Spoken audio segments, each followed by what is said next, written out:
Where do you eat your lunch? Do you take the time to actually leave the office and go somewhere? Or do you turn your desktop into a diner? Now, if you are doing either one of these things, you could actually be missing an excellent opportunity to build employee engagement in your safety program. Let me explain. Hey there, safety friends. Welcome to the Safety Geek podcast. I'm Bri Sargent, CSP and 20-year safety professional.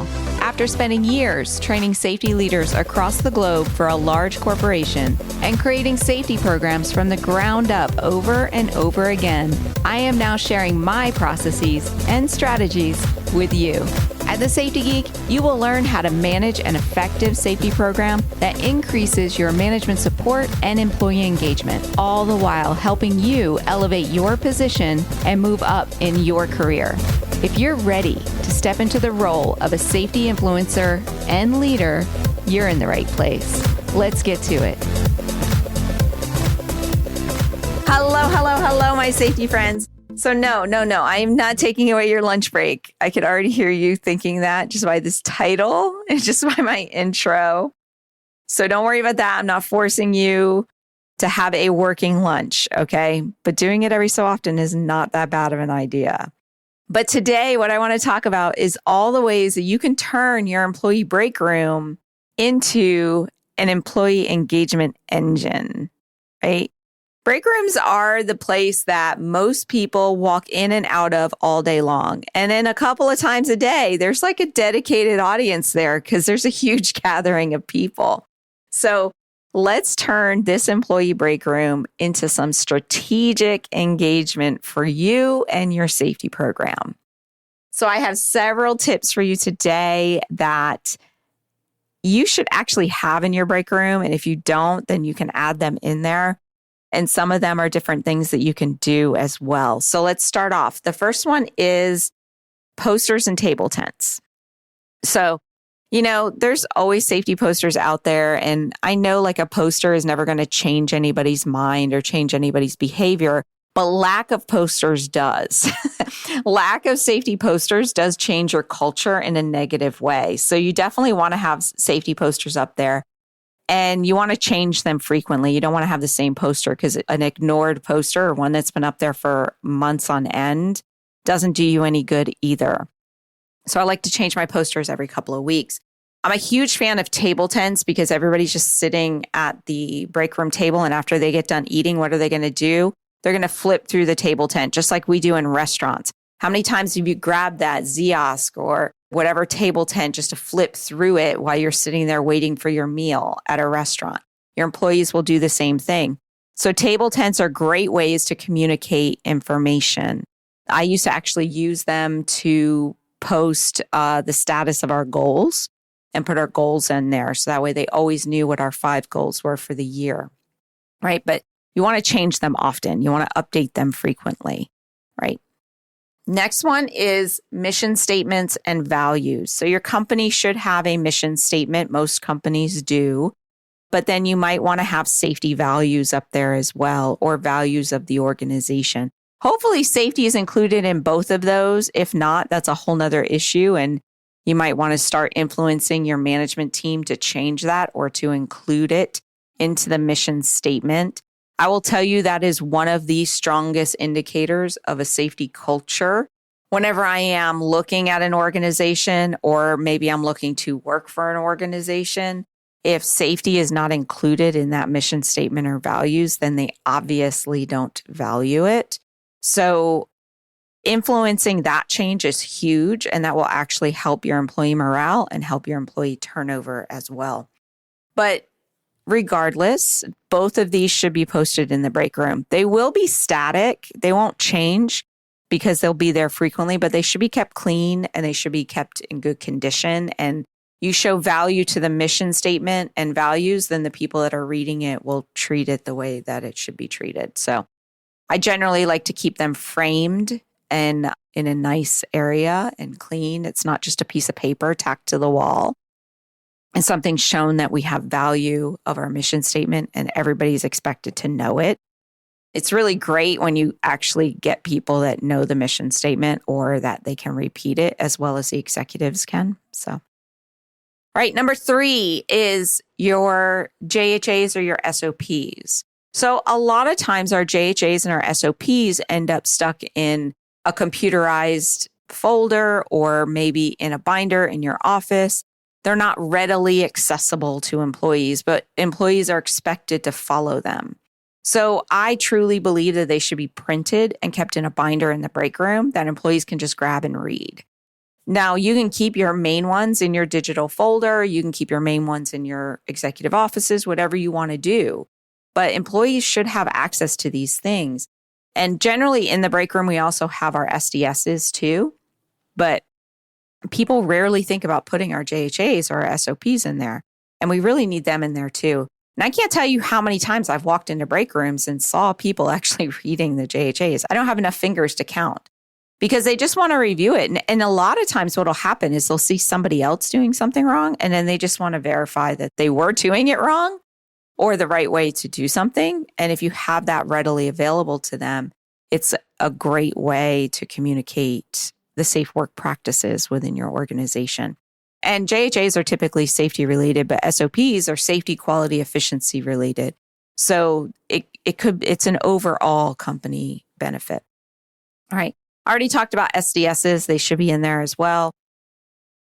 What I like to do is my SDS book would be all of the chemicals within the workplace, like every chemical that we have, unless you're working in an organization that has, a lot of chemicals. Or you might just put the kiosk, or if you have the phone call number, you could do that too. But having some way for them to access the SDSs, I know that that's a hot button with OSHA. So them walking into your break room and seeing a kiosk where you can look up an SDS is pretty amazing. And it's also a great way that you can incentivize that. Like you can have raffles, look up this SDS and give me the first aid measures and pop it in this box, and we draw a winner once a week or something like that. It's always a great way to get them used to looking up SDSs, which is what OSHA will ask them to do when they come in. Having that readily available kind of builds the culture of safety within your organization. Another great engagement thing that you should have in your break room is hazard reporting and feedback. Feedback being more important than the way that you report hazards. So what I talk about in Safety Management Academy is always having 3 or 4 different ways for employees to report hazards. So having one within the break room is definitely important. You just have to make sure you're checking it on a regular basis. Whether it's a board that they write on or a box that they put something in, just make sure you're checking it on a regular basis. But more importantly, you can use the break room to provide feedback to the person that reported the hazard. So what you can do is put this hazard was reported and this is what we did about it. This hazard was reported. This is what we're currently working on and what is expected to happen, and it will be done by this date. So having a cork board or something like that where you can just go in and update the hazards on a weekly basis and give that feedback back to employees, that is a great way to get them actually reporting more hazards because they see that you're acting on it. It builds engagement because they see that you're acting on it. And it's a great communication tool as well. And the wall space in your break room should just be taken up by safety stuff at this point because we already got posters, we got mission statements, we got hazard reporting, we got everything up there. So the next thing that I think you should have in your break room, if you can do it, this one I know not everybody can do, is having some sort of motion posters. So what we would do is put a monitor up in the break rooms that you could get a subscription to a service that actually changes what is on that monitor on a regular basis. So it loops different posters and different information on that monitor. So it might do weather and sports scores and just generic posters or very safe posters or quality posters or something like that. But it's a moving monitor, or think about a PowerPoint where the slides change every 20 or 30 seconds. That is one way to quickly communicate things to people, especially if you have information that changes on a regular basis. It's very easy to update the PowerPoint and just send it to the monitor. It's much easier than actually going and changing a physical poster. So we would do that. It can become complacent just because you have this monitor that's constantly moving. Eventually people stop paying attention to it.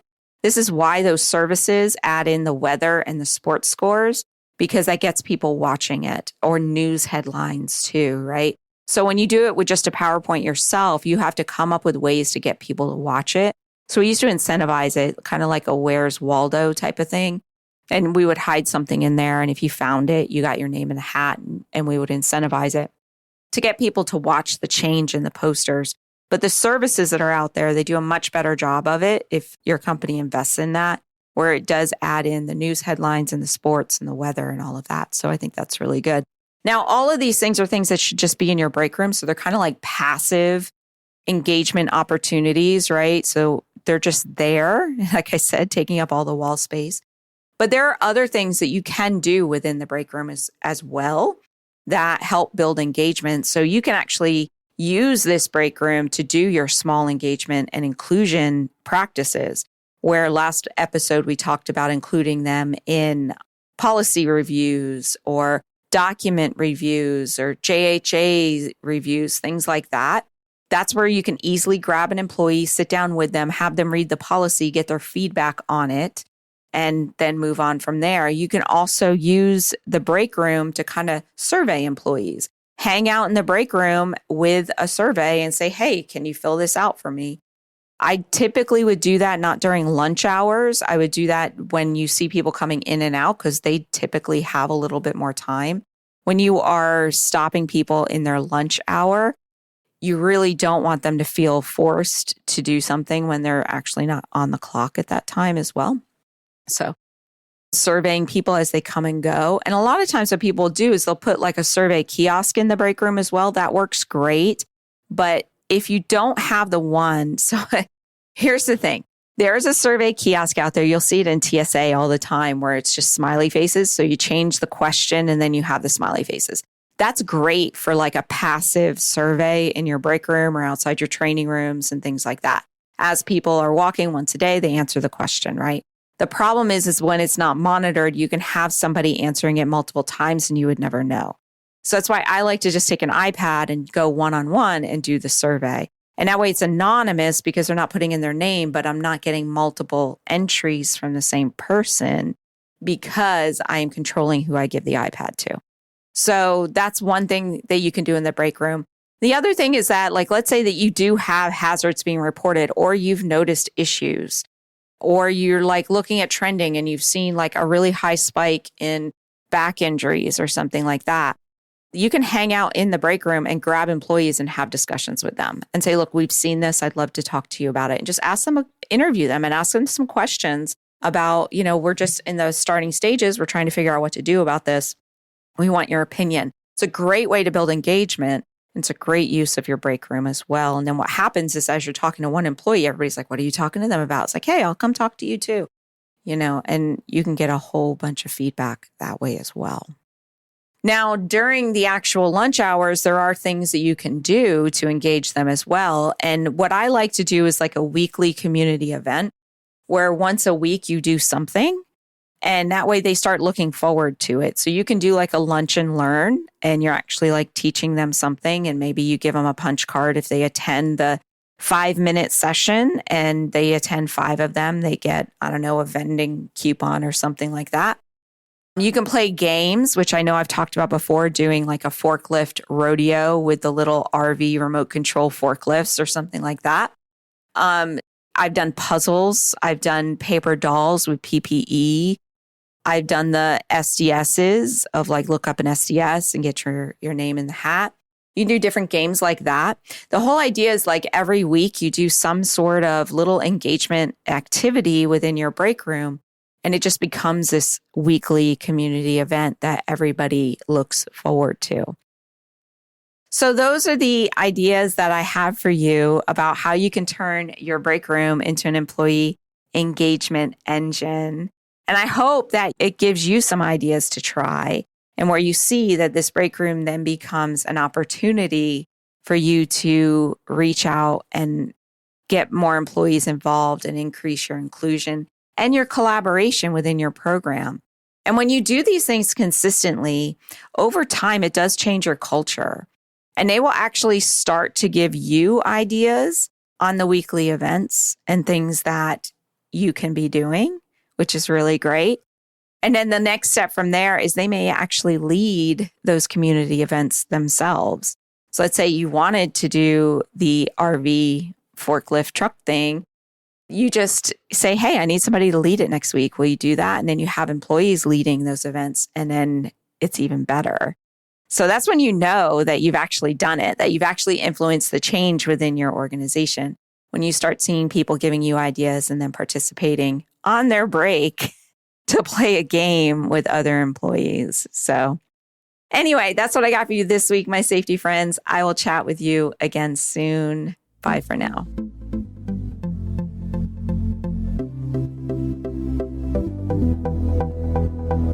Hey, if you're just getting started in safety, or you've been at this for a while and are hitting a roadblock, then I want to invite you to check out Safety Management Academy.